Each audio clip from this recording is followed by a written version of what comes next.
2005 to 2007 Mercury Mariner, Ford Escape, Mazda Tribute, serpentine belt routing diagram, and how to remove belt.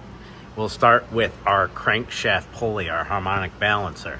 It's going to go over that, in between the tensioner, underneath the alternator and over, sit on top of this idler, over the power steering pump, around the right side of the AC, then we're back to the crank.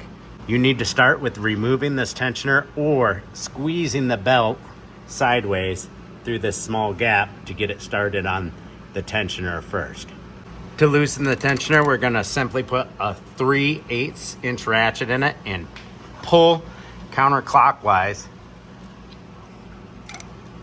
All right, this one's stiff, this one's stiff.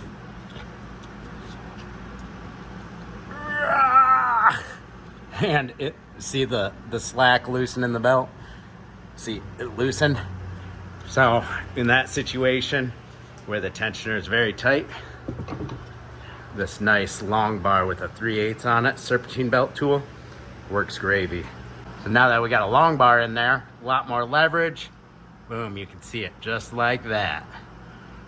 I'm filming with my left hand, but once I'm done filming, I'm gonna pull with my right hand, loosen the tension with my left hand, take it off of that crank pulley for belt replacement.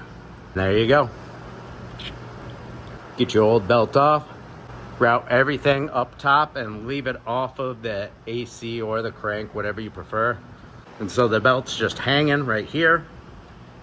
Pull it with one hand, you can do it by yourself, and then boom, fit it over the compressor. Make sure your belt stays in all the grooves it needs to, and you'll be done.